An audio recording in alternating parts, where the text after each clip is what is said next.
Tak asi takto to nejak vyzeralo, keď sa svätý Gerard rozhodol vstúpiť k redemptoristom.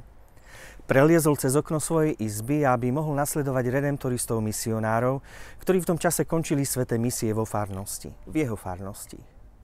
Bol z nich tak nadšený, že i hneď chcel vstúpiť do kláštora. Jeho mama, v tom čase už vdova, v snahe Gerardovi zabrániť, aby odišiel do kláštora, zamkla ho na kľúč v jeho izbe. On cez okno preliezol a utekal za misionármi, ktorí sa vracali späť do kláštora po misiách. Na stole nechal iba papierik s nadpisom Vado a diventare un santo. Idem, aby som sa stal svätým.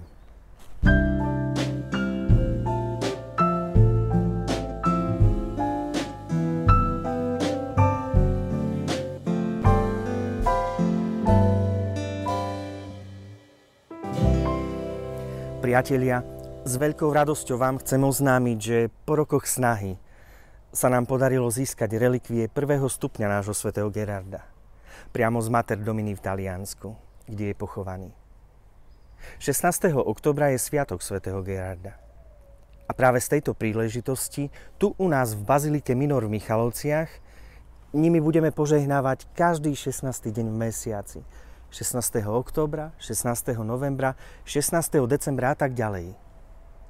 Svätý Gerard je patronom matiek, žien v požehnanom stave, manželských párov, ktorí majú komplikácie s počatím, donosením dieťaťa či spontánnym potratom. Počas svätých misií tu na Slovensku sme sa doposiaľ modlili nad ľuďmi zo šatkov svätého Gerarda. Stalo sa nám už niekoľkokrát, že po roku, keď sme sa vrátili do farnosti na obnovu misií, pribehli k nám šťastní rodičia a ukázali nám dieťa, ktoré počali po požehnaní šatkov svätého Gerarda. V Mater Domini je obrovská miestnosť, kde zo stropu visia detské dupačky, ktoré priniesli rodičia na znak poďakovania za narodenie ich dieťaťa. Po stenách sú nalepené maličké fotografie detí, ktoré sa narodili na príhovor svätého Gerarda. Tento svätec je výnimočný. Autor jeho životopisu do knihy napísal, že svätý Gerard vo všetkom počúval Boha a Boh vo všetkom počúval svätého Gerarda.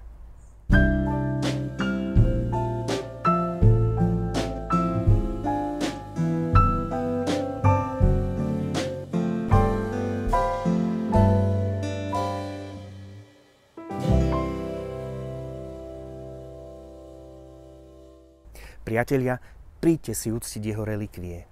A majte odvahu svätého Gerarda prosiť o veci, pri ktorých už stratíte nádej.